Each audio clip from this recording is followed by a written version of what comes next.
Hello everyone and welcome to episode 2 of season 2 of The Return. I'm Chris Vitale, a revert Catholic, a lifelong theology student, and an apologist who enjoys sharing the Catholic faith with the world. I especially enjoy hearing revert and convert stories to our Catholic faith. Reverts being those folks who were Catholic at one point, fell away, and then came back to the faith. And converts who were never Catholic and then came into the faith or part of the Catholic Church now.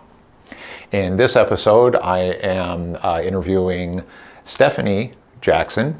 She is Cody Jackson's wife. We had him on for episode 1 of season 2 of The Return. She has a pretty incredible story to share. I think really relatable to our current times. Definitely eager for you to hear it. And with that said, let's go to Stephanie. Stephanie, good to meet you. You too. Thanks very much for being on The Return. Yeah, too. So we had your husband Cody on episode 1. Had an amazing story to share. And I understand that your story kind of interlocks with his story, not only because you're both married, but also how you both came, you've converted to the faith and then Cody reverted back to our Catholic faith. Definitely interesting hearing your side of it and and how it all fits together. So you do, of course, we hear is I'll hand it off to you to share your story. Go ahead and give, the bullets, the lows, the highs, what you want to share with this. I may ask some questions along the way, typically more towards the end here. And with that, I'll go ahead and hand it over to you. Sounds good. Yeah, Cody didn't lie about anything, so okay. It's all true. Right. So just some of my background. So I was raised Christian-esque. My parents, they didn't baptize me. They wanted for both me and my brother for it to be a choice. Okay. So since it was from the Protestant background, since there aren't sacraments, yes, baptism is really all you have. And so my parents wanted us to decide that for ourselves. So neither my brother nor I had decided to do that. Really for any time, my brother still is not attached to any faith. We grew up kind of sort of going to churches every now and then, but really past about elementary school, when you get those really basic, treat others the way you want to be treated, there really wasn't much else. So going through high school, I had a lot of friends who were involved in the Protestant world, really non-denominational churches. And so I had gone to a couple of them, really didn't find any luck. It's partially due to high school girls. You feel a little bit judged. It's a little bit cliquey. That's just high school girls, how it is. So I didn't find anything necessarily with that. One, feeling judged there, and also two, nothing ever quite resonated with me. So I had kind of resolved with, I don't need an organized religion. I'll just be a good person. I'll just be the best person that I can be. Sure. At as much as at 16 years old. But also when I was about that age, I started dating a boy in high school who was Catholic. He wasn't a super practicing Catholic. I just knew that he was Catholic. I think I actually knew more about the Catholic faith as a Protestant than he did.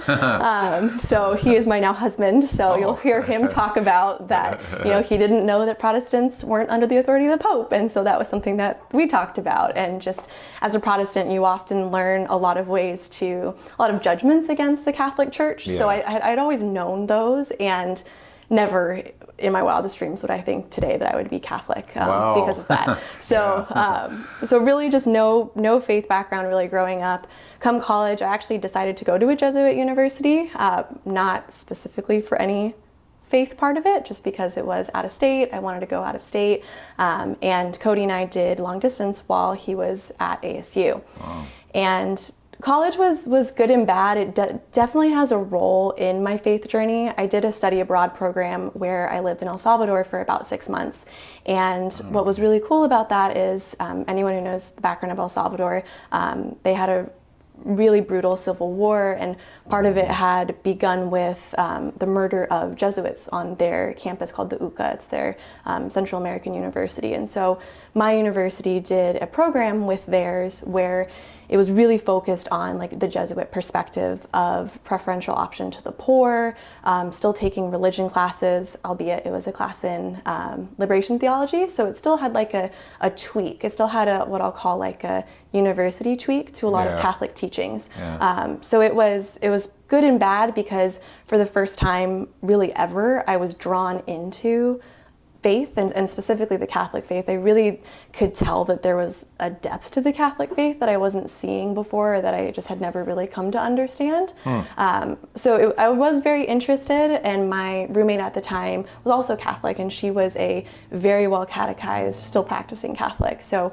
having her there really helped kind of bolster me towards that, though what I was learning in college, a lot of what Cody kind of refers to, I was also learning, just kind of about my view of the world and what I think about certain people in the world, what I think about myself and my role in it, some of the systems that are at play. It made some of the teachings of the Catholic Church be very hard to believe or to accept. So as you know, how the Church talks about family or the role of men, you know, that was very contrary to the feminism arguments that I was hearing, for lack of a better word, right? And so while I was interested in it, it just was something where it was like, oh, that's still organized religion, it's still authority. Being at that age, everyone just kind of wants to buck authority. So it wasn't really something that was for me. So I graduated and I moved back home. And Cody and I, while we were long distance and with all of this going on, it caused a lot of strife in our relationship. And I give a lot of credit to Cody that I think in just in very short and small words, that I treated him awfully. I treated him very terribly. I just fully believe what college had told me and about what, you know, straight white men like him are like, and how I need to, you know, be the woman and go out and pursue my career, and that was the most important thing above anything else. Wow. So I really didn't treat him well. And when I graduated from college, I became a teacher, and I did that because I really wanted to help people. The one really beautiful thing that my university did instill with me is the need to serve others, and especially like underserved communities. So I taught out in Maryvale, in a really rough community, and it was really hard. I was 21. I was living on my own for the first time away from my parents. Cody and I were actually living together, and coming out of college, I was now kind of having to face the reality of the world, and how all these things I was told in college aren't necessarily cohesive with reality. And I started to just have these internal battles of trying to understand what was happening around me, and still like fighting. I felt like I was fighting everything. Like I just wanted to argue everything or tell everyone that they needed to be this way, or that they just didn't know and I knew more. And it was just very arrogant and extremely prideful. You were empowered. Yeah, I was empowered, right? But how little I really did know. Like I was so naive. And so, you know, Cody and I were mending things, but it really all came to a head my second and last year teaching. There was a political movement that was happening in classrooms across Arizona that I really disagreed with. And I didn't know why. I just knew, you know, when people talked about it and they said, oh, it's for this, and, you know, here's what we're going to do, and it's going to help everyone. I just knew that it was wrong. Like I was like, you know, it's not the way that I would go about that. I don't think that's right.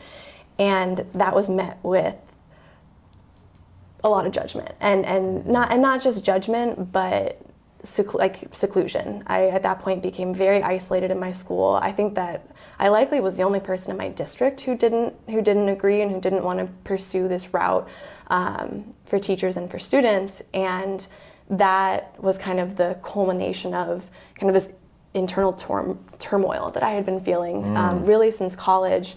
I remember coming home to Cody and just breaking down crying, just asking like, well, aren't I a good person? Like I'm doing all that I can. Like this doesn't seem like what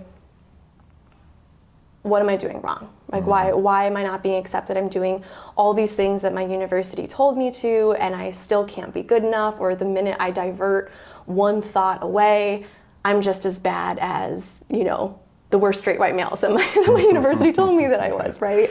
And that was really hard. And while Cody really held me in that moment, now I realize that was the Holy Spirit working through me, you know, to bring me closer to Him, to bring me closer to God, because it was that sense of trying to actually find like what is good.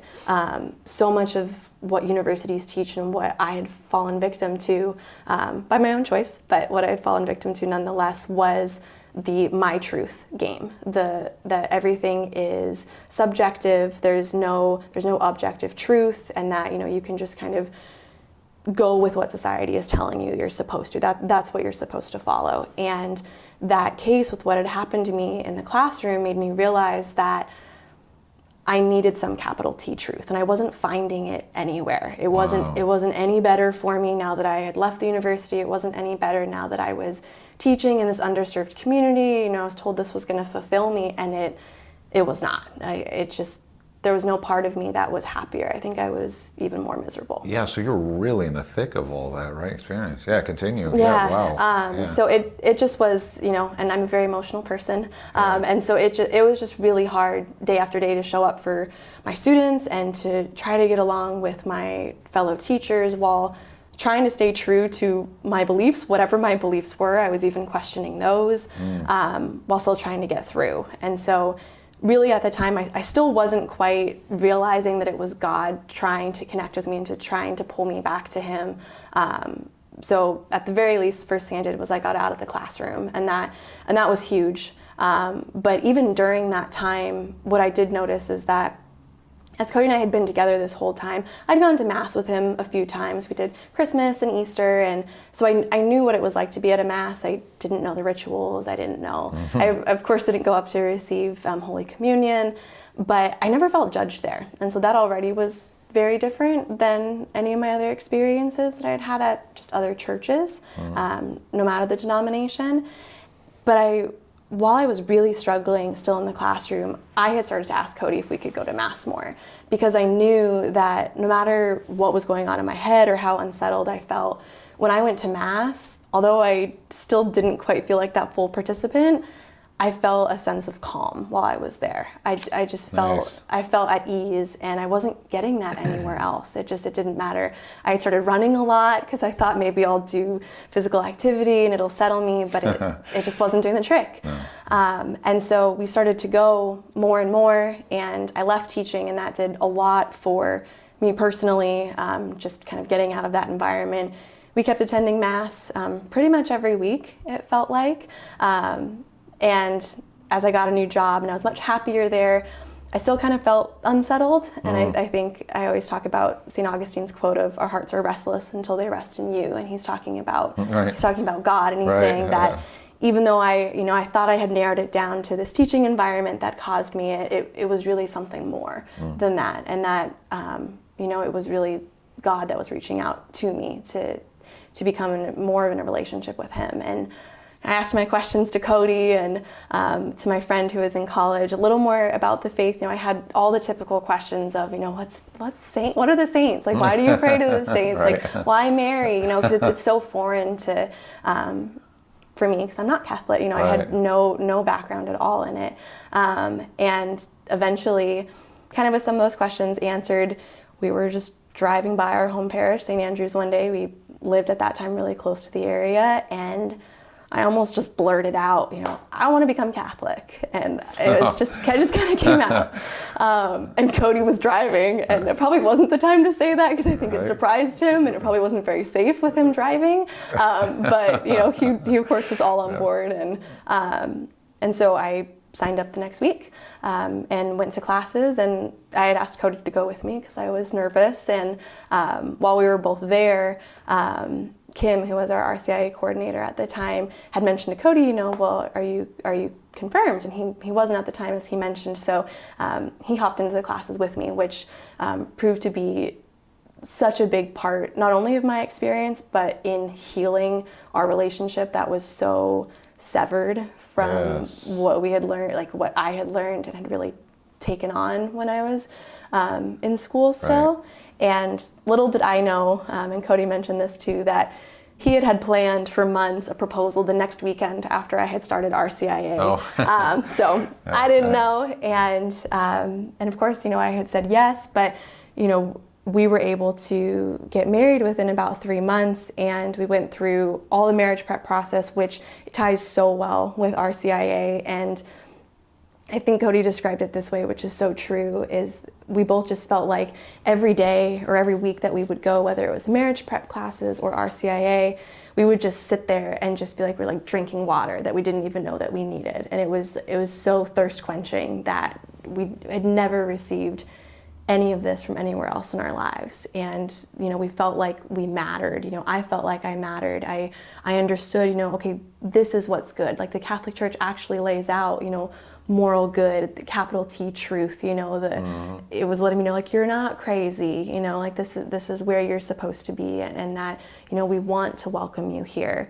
And that was just huge for me. And it was something that I never would have thought that I would end up at. And when we were married a few months later and COVID hit, which I think made it a little bit harder for both of us, especially me, because not only were, of course, a lot of churches closed, but yes. I was waiting on baptism, confirmation, and then for both of us too, our marriage to not become a sacramental marriage until I was baptized. Right. So we were kind of holding on, waiting for those graces until that time, until we could come into the church. And so we were actually really lucky that they had done that during Pentecost, which was still a really great time to also welcome us into the church. And so having that, being welcomed into the church at that time, I got 3 sacraments all at once. It was like I felt like I was floating in a way. Like it was just so light to know that there was just all of this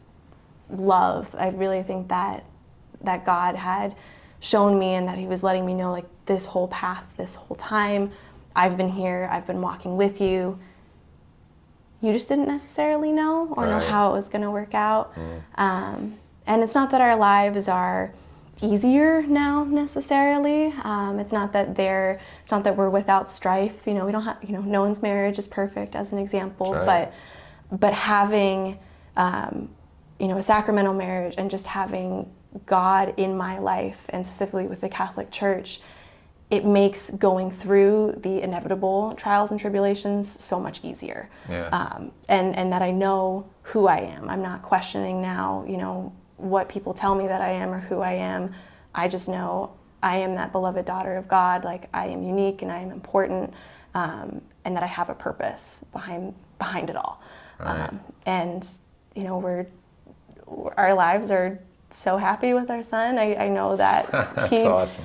he wouldn't exist without us choosing to become Catholic. So I think that's to kind of put the cherry on top. So a gift from that, right? Yeah, that's so that's so awesome to hear. I have a few questions for you. That's an amazing story. First, going way back to the beginning, I was curious because you mentioned that your parents gave you basically a choice, right? At some point to figure out to leave, and similar to Cody's story, sort of loosely similar.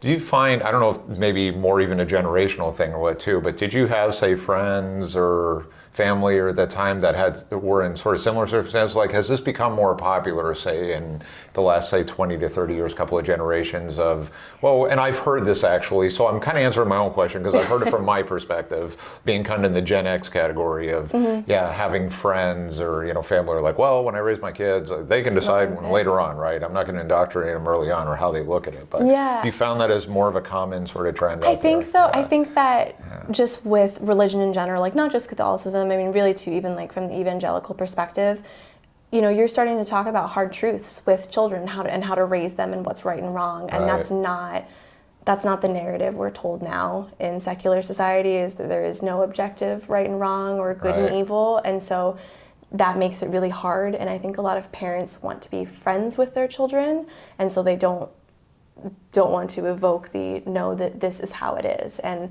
at least from my perspective, my dad was actually Catholic. He was raised Catholic and has not practiced since he was a teen. And my mom was kind of Baptist background a little bit, but I think that disagreement, that neither of them had really had a strong faith, they thought, this is kind of awkward. What are we going to do with our kids?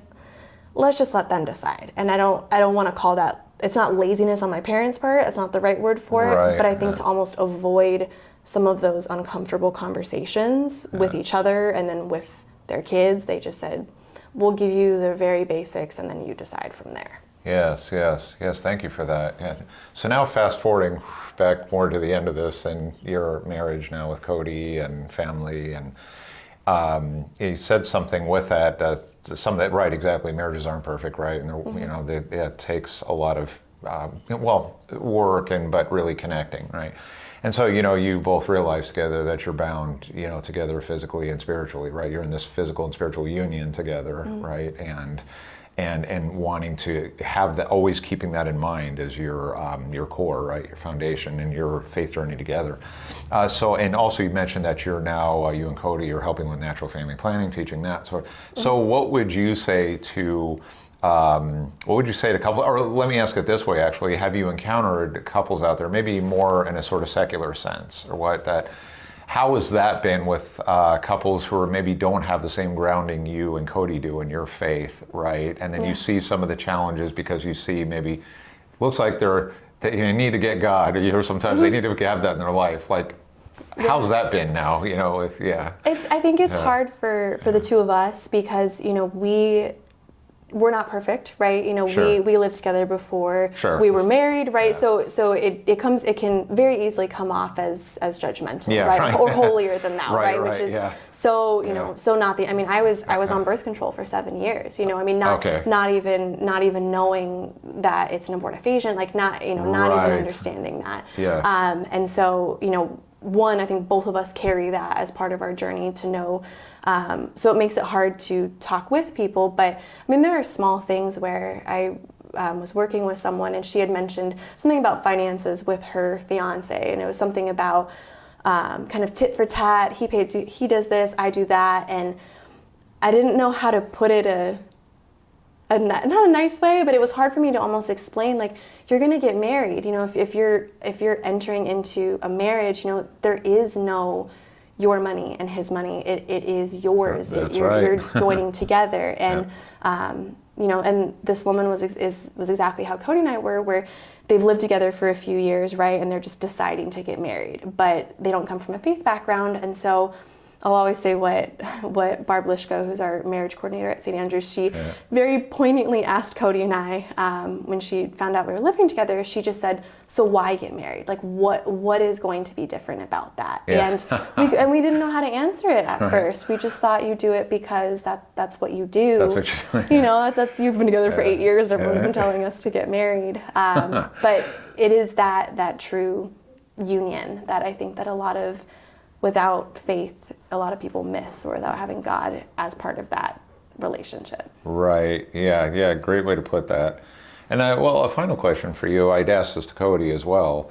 And given your background, especially that, you know, having been a teacher and just being in the real thick of you know, ideas, beliefs, or whatnot that didn't settle well with you, right? And so actually, it's a two-part question, I would say.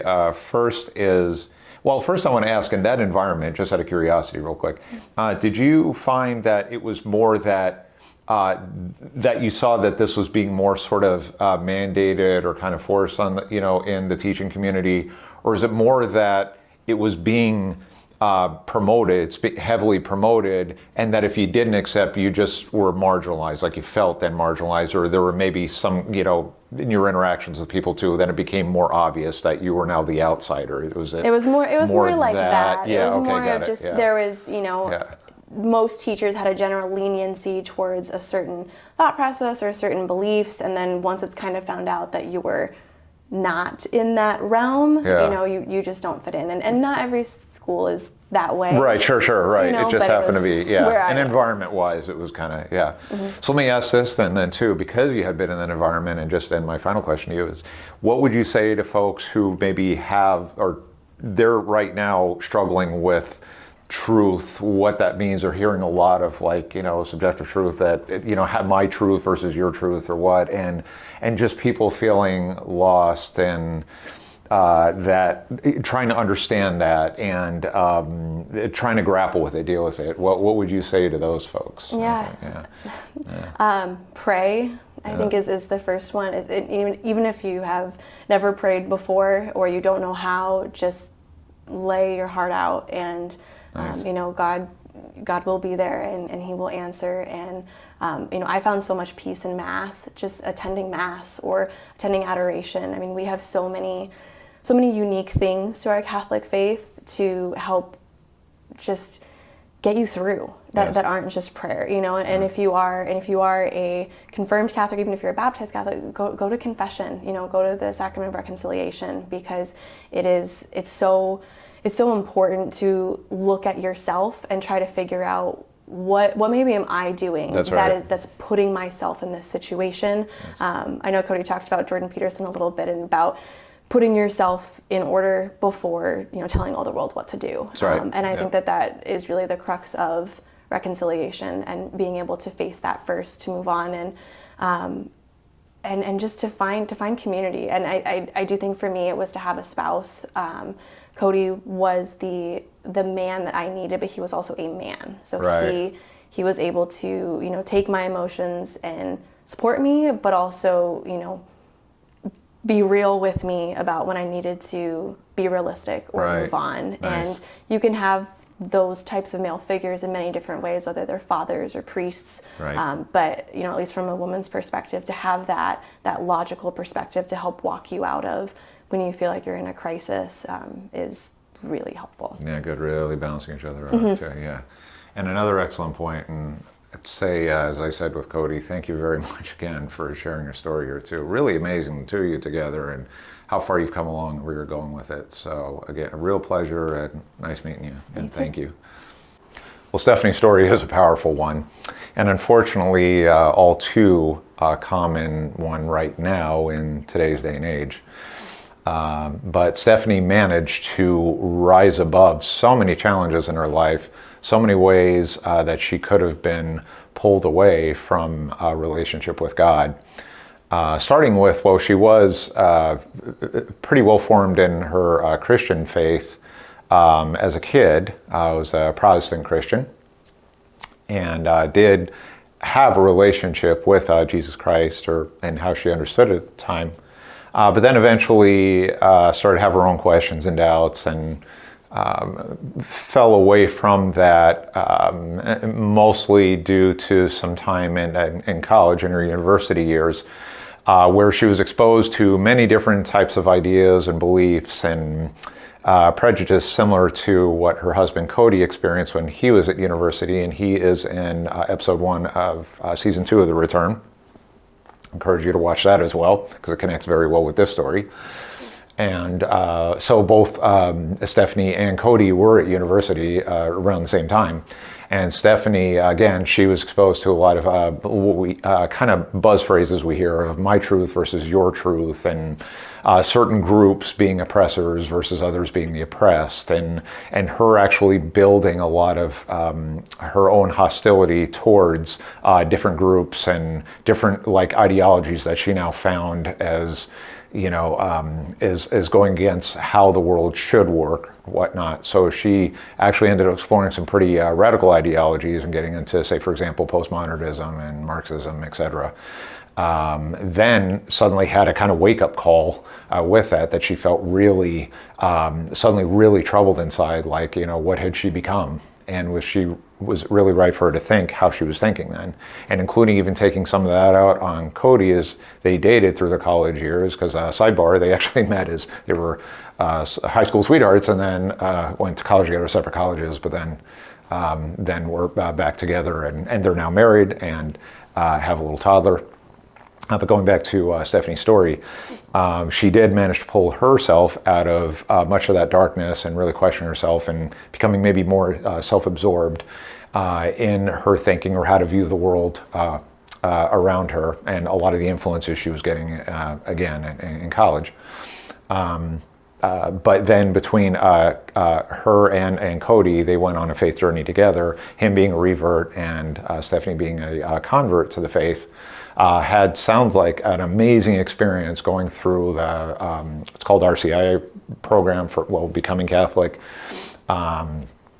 And their faith journey together has just been one, it sounds like, positive after the next, of growing together, stronger individually and also as a family. And Cody and Stephanie are teaching a natural family planning course as part of marriage prep. So they're also involved within the church and really expanding out their faith formation and how they can grow and help serve our Lord. I continue to wish Stephanie well on her faith journey. I thank you for watching The Return, and God bless.